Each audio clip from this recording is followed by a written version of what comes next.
देखिए, मातृभूमि का मान पाठ पूरा पढ़ लिए, शब्दार्थ हमने पूरा लिख लिया।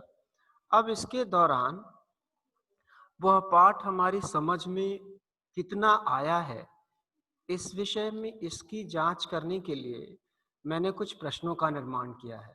उन प्रश्नों की संख्या करीब-करीब 10 है।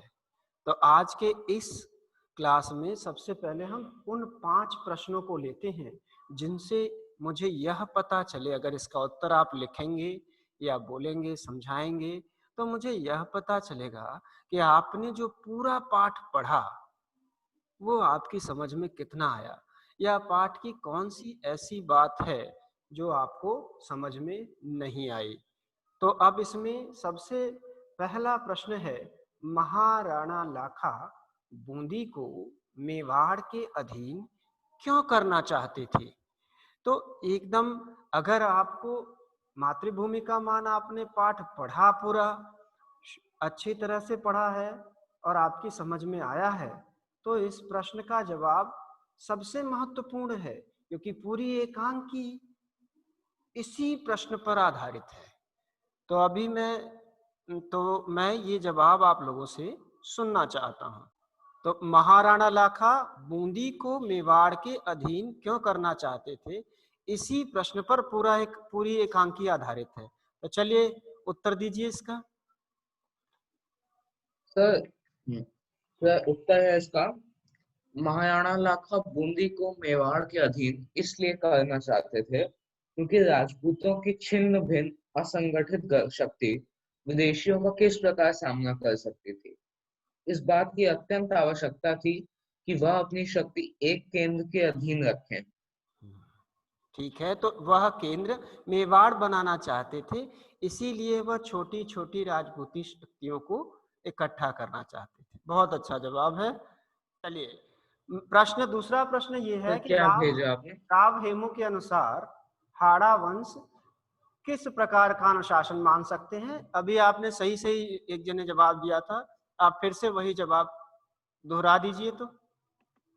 राव हेमू के अनुसार हाड़ा वंश प्रेम का अनुशासन मान सकते हैं। हाँ, तो ठीक है। अब तीसरे प्रश्न की बारी आती है। तीसरा प्रश्न है, मेवाड़ के गौरवपूर्ण इतिहास में मैंने कलंक का टीका लगाया है, इस कथन को किसने कहा तथा कलंक का टीका किसे बताया गया है? बताइए, इसका जवाब दीजिए अभी। इस कथन को महाराणा लाखा द्वारा कहा गया है और निमरा के मैदान में पीठ दिखाकर भाग जाने पर हुई शर्मिंदगी को वे कलंक का टीका मानते हैं। बहुत सही जवाब है। प्रश्न संख्या 4, सेनापति अभय सिंह जी, आज मैं दरबार में नहीं जाऊंगा, ऐसा कथन महाराणा लाखा ने क्यों कहा? जवाब दीजिए। सेनापति अभय सिंह जी, आज मैं दरबार में नहीं जाऊंगा। यह कथन महाराणा लाखा ने इसलिए कहा क्योंकि उनको शर्मिंदगी हो रहा था, क्योंकि वे निमरा के मैदान पर राव हेमू से पराजित होकर भागे थे और इसके कारण उनके आत्मा उन्हें धिक्कार रहे थे। बहुत सही जवाब है। हाँ, सेनापति अभय सिंह ने बूंदी के राव हेमू से पराजित होने का क्या कारण बताया? सेनापति अभय सिंह जी ने बूंदी के राव हेमू से पराजित होने का यह कारण बताया कि बूंदी ने उनके शिविर पे आकस्मिक रात में ही हमला कर दिया, तो उनके सेना उससे डर गई और भाग गई जंग का मैदान छोड़ करके।